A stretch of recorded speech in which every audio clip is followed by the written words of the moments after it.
What's up, everybody? Welcome back to the Properties and Pour Overs podcast. My name is Adam Colburn, and today I have a very special guest, my buddy Matthew Starr. What's going on, Matthew? Doing well, brother. Doing well. I appreciate you for having me. Absolutely, man. Thanks for taking some time to share your story. And so, just to introduce yourself to our listeners, can you tell me where you're located in the country and what does your business look like currently? I'm based in Los Angeles, California, born and raised, originally from Moscow in Russia. As for my business, so I run a wholesale company. I've been doing that since late 2022, or actually prior to that, but that's when I joined Subto.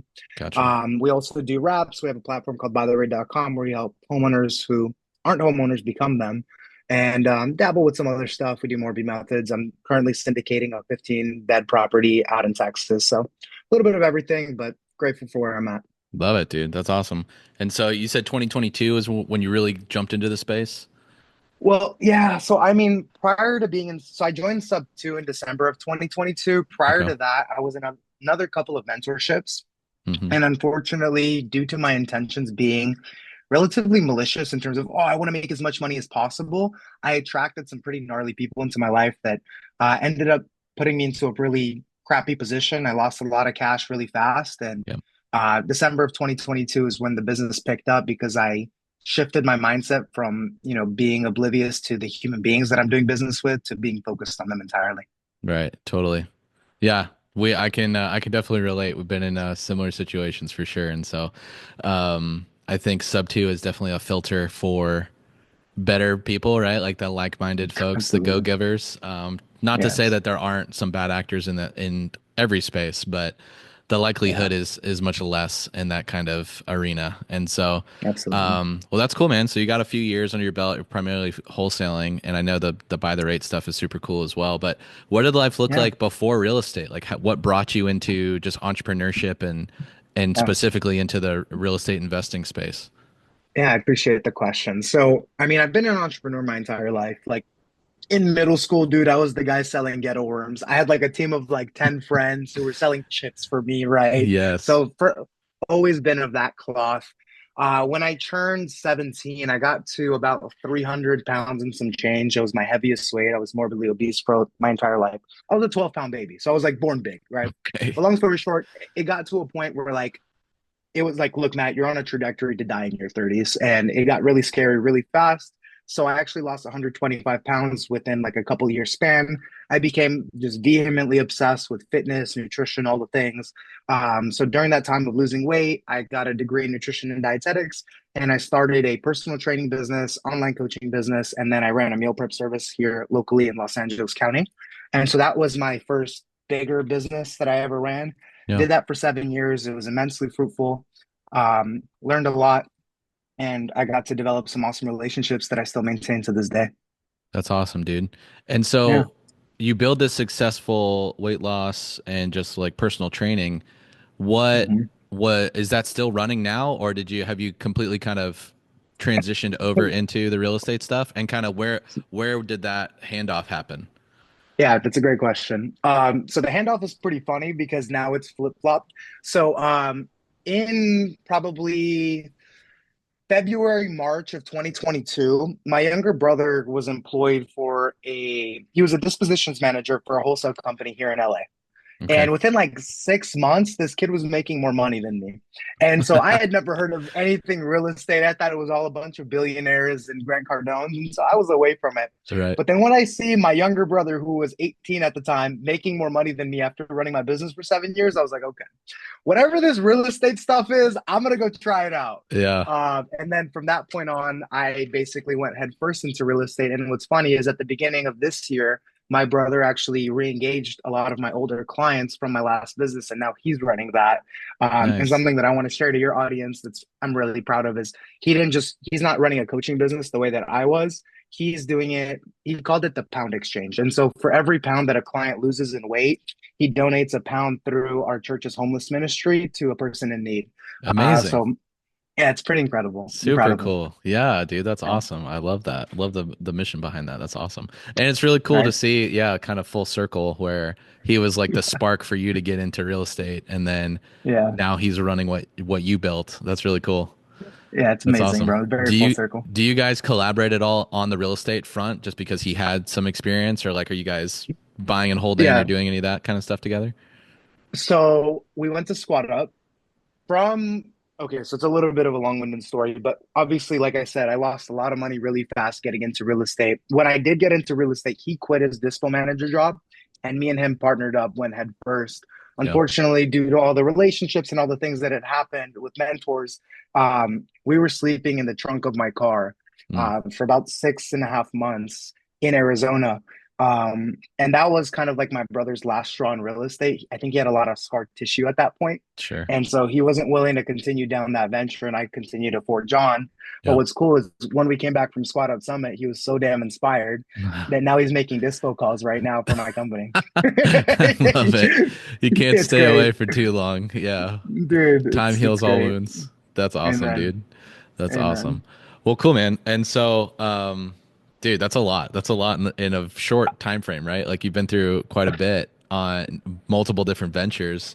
Yeah. Um, so like what is your big push moving forward? Like I know you're doing a lot of wholesaling, you're working on Yeah. this by the rate stuff Yes. to do wraps. Like is that your Yes. big vision for the next like three to Yeah. five years? Is that what kind of like Yeah. the way that you want to Yeah. pursue? That is the goal over the next. Realistically, my goal is a 3-year goal, but let's say we're going to kick it out to five. Over the next 5 years, I'm going to help 1,000 families get out of the cycle of renting and become homeowners. That is my end all be all goal.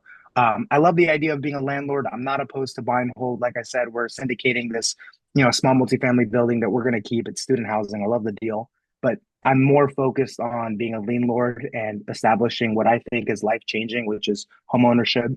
I come from a family of immigrants where my parents were not able to become homeowners for a very long time in the States and seeing Mhm. how arduous that is. And now bringing it to 2025 with rates where they're at and affordability, it's not feasible for most of people in my age to ever become homeowners. And so buytherate.com is my end all be all. Yeah.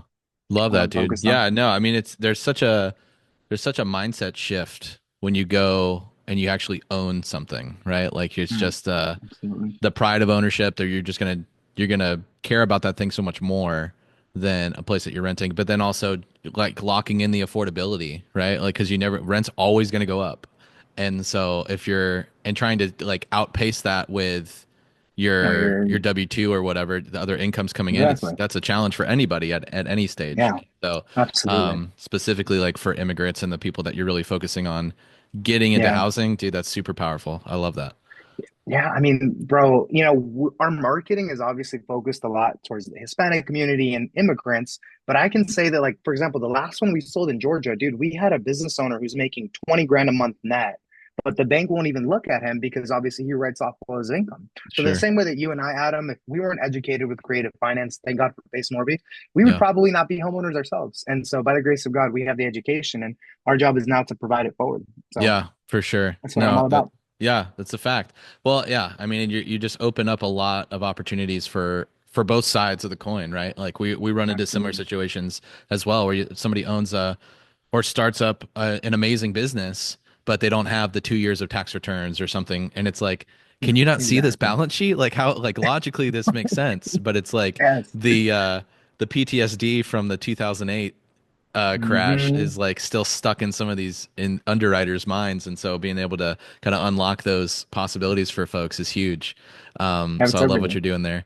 Thank Um, you, brother. yeah, dude, that's awesome. And so, I mean, I know you've kind of touched on it briefly about taking some losses early on in real estate. Yeah, Um, and I mean, obviously, us as entrepreneurs, it's not without challenges, right? And so, absolutely. can you like pinpoint a specific challenge that you Yeah, had to overcome, whether it be your coaching business or in real estate, something that you like yeah, was this giant hurdle and kind of the yeah, mindset that you had to come to overcome that? yeah. I really appreciate that question. It forces me to be a little bit more introspective than I'd like to admit. Uh, but I think that the pivotal mindset shift for me was I have to learn how to trust people. And what I mean by that is that, in Subto and a lot of, more educated investors, entrepreneurs will say it's who, not how, right? Yeah, I didn't come into business with that mindset because I came from kind of a solopreneur background. I wore every hat and I wanted every skill. And I believe that I could do things at the highest level, whether that's true or not. Let me sure. be delusional. Yeah, But it came to a point, and specifically in Subto, where I recognized that I could go a lot further, a lot faster if I'm clasping hands with other people that have similar ethics and morals to me. And so yeah. that's been the biggest mindset shift is recognizing that, my perfectionist mindset is actually the bottleneck within most of my success. Absolutely. No, yeah, I think that stunts a lot of entrepreneurs' growth is that they think that they have to be the one wear all of the hats. And Yeah, yeah, I mean that old adage rings true, who not how. Like if I can have somebody to do 80% as good as me, but now 100% of that time is freed up for me to go focus on something else, like that's massive absolutely. growth. And Absolutely. instead of having to just clutch onto everything and you feel like you're super busy, but you're not going anywhere. You're just Oh spinning your man. wheels.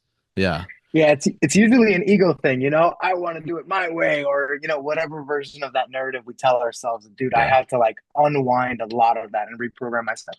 I'm still struggling with it, brother. I'll be frank. Like there's certain things in my, like, for example, here's like literal like band-aid ripped off example. This morning, an acquisitions guy on my team, Paul, shout out Paul, he hit me up and he's newer to the phones, but he sent me a message. He's like, "Hey Matt, I just got off the phone with the agent. They want to talk to the seller. The mortgage is at 2.25%." My first message was like, "Great work, bro. When do I hop on the call?" That was like my instant reaction, right? And so I had to literally like step away, click delete, and then say, "Paul, I'm so proud of you, brother. I look forward to calibrating that call together." But like, dude, that took everything for me. So Yeah. I'm figuring it out. Yeah, no, 100%. Yeah. I think it's a daily struggle, but I mean, I dealt with that heavy on the front end, and I think it all Yeah. comes back to ego, like you said, but it's also like a Yeah. little bit of imposter syndrome sometimes, right? Where it's like, I don't know how I'm going to provide value to this person that can help me get to that next level, and like, am I really Mm, worthy of their help? It's mm, either that side or it's I'm going to do this on my own. I'm going to bootstrap it. Like nobody's going to stop me mhm. from doing Yeah. it. But it's like, did you really do it by yourself? I mean, like Yeah. you're always helped by somebody, right? It's just Always. if you're more Absolutely. open to it, like we were talking about, like a rising tide raises all boats. It's so much quicker. Amen. You'll go so much further, so much faster if you work with each other. Um, Yes. and I think we found the best community that embodies that within Sub 2 for Absolutely. sure. Absolutely, man. Yeah, dude, so good.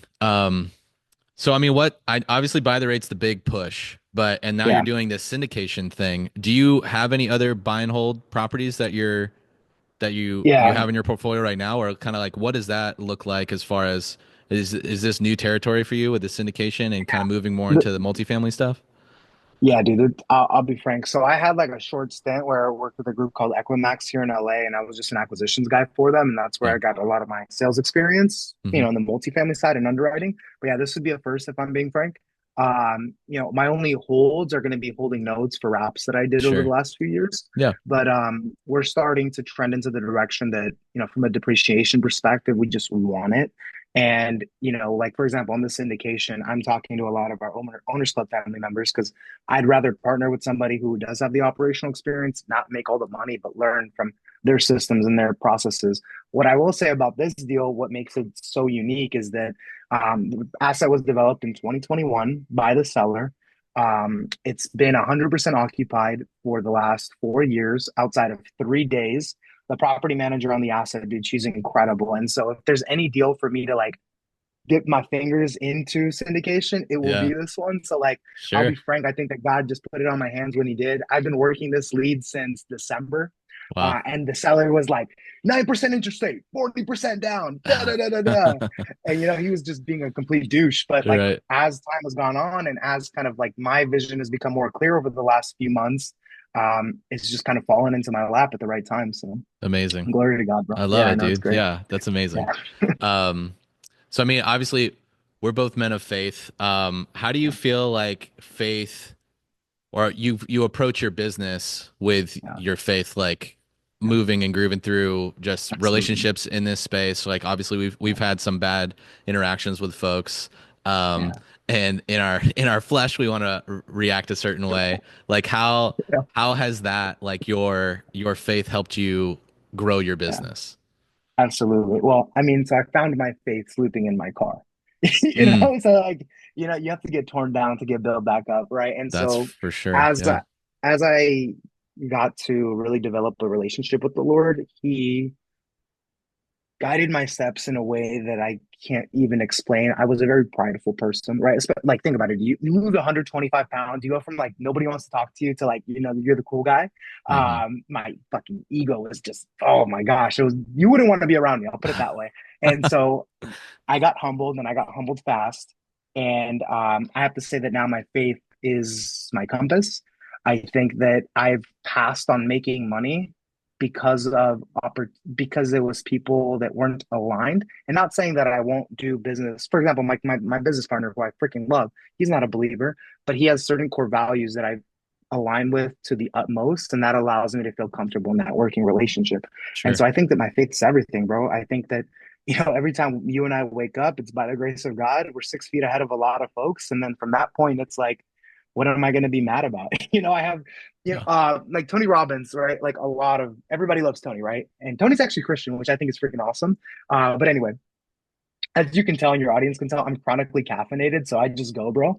I'm So I in don't the know how back of much a time. coffee shop, my guy. It's all good. So you already know the deal, bro. Oh You yeah. know the deal. But the reason why I bring up Tony and what I find so incredible is, he talks about this dynamic of you can't be grateful and be angry, mad, or anxious at the same time, right? Like that's physiologically impossible. But the challenge is that life is hard, right? And some days I'll wake up and I do feel anxious, mad, or sad, or whatever. And the challenge is that that's because I have to attach to like my physical reality. But when I just keep my eyes focused on Jesus, like to the best of my ability, I can constantly be grateful, right? Because I always have Him to be grateful for. So Yeah. as long as I can remain grateful to God, I won't be mad, anxious, and happy. And I think that in itself will make you and I such better entrepreneurs. So we have like the greatest competitive advantage of all time, which is knowing God. Yeah, for you sure. know? No, 100%. Well, and it just makes you better leaders for your team, right? Because if you're steady as she goes, regardless of what's happening around you, and that can be your Mm, center point, mm, it just keeps them on track and absolutely. comfortable with your leadership. But then also Yes, that can just be a mini testimony for them, right? Like, or it's gonna absolutely. spark conversations of like, why do you That's act this valuable. way when the world is burning and you're just chilling? Like, what's going Yeah, on here? Right? Like something's absolutely. different about you. And like Yeah. those are the types of conversations that I love to have where Oh my sure, gosh. like there's a time and a place to go preach the Yeah, gospel on the street evangelize. corner, right? Yeah, But yeah. it's just like in the little day-to-day things, Hmm. just the mundaneness of Dude, life that if you can point to that, then like yes. that's where the power is. So so good, dude. C.S. Lewis said that, right? C.S. Lewis said that, like, I preach the gospel every day and to everyone. And if I have to, I'll use my words. That's Right. exactly what you're saying. And I So think good. that's the way that we're called to live, bro. Absolutely. That being Absolutely. said, if anybody in your audience wants to join, my team does Bible studies every Friday, 5:30 p.m. PST. You guys are absolutely welcome to. We're going through the book of Acts right now. That's incredible, dude. I love that. That's awesome. For Heck yeah. sure. I'll have to drop a link for to sign up for that. That's super cool. Dude, I freaking love it. Yeah. So good.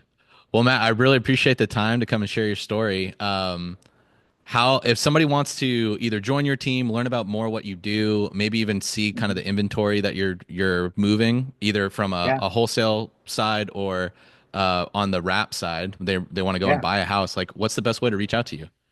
Yeah, I think the easiest way for you guys to reach out to me is on Instagram at House Huncho, at House Huncho.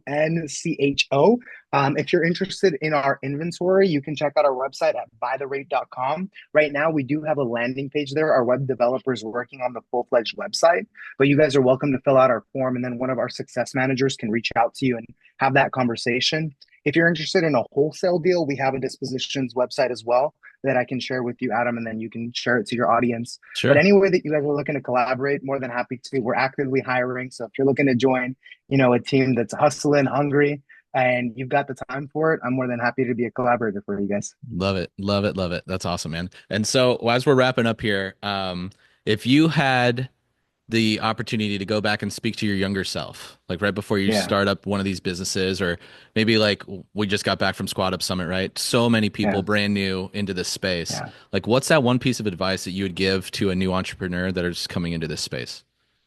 Yeah, avoid all the noise. Do not look to your left. Do not look to your right. You will so quickly deviate and go away from your long-term goals. I think that for a new person, if you're starting to invest, don't worry about the money you make today. Worry about developing the skills that will allow you to be the person you need to be in your long-term vision. So if you're like, let's say, trying to be a buy and hold investor and partner with Adam on one of his deals, don't necessarily get yourself into a cold call role where you're sitting there banging the phones for somebody's team. It's not in Mm, alignment. Those skills being developed don't correlate, right? So yeah. make sure that you're walking with foresight, and I think that'll serve you the best. For myself, I would tell myself, bro, stop worrying about money and worry about the people, because that's why I got into the hole that I was. I was so obsessed with getting rich, and I became the opposite of rich. So Yeah. have good intentions. That's so good, dude. Super Yeah. wise. I love it. Thank you, Well, bro. Matt, I Appreciate it. really appreciate it again. Thanks so much for your time. Guys, thanks so Yeah, much for man. watching. Like, comment, subscribe, all that good stuff. Until the next one, I'll catch you later. Peace. God bless you guys. Peace.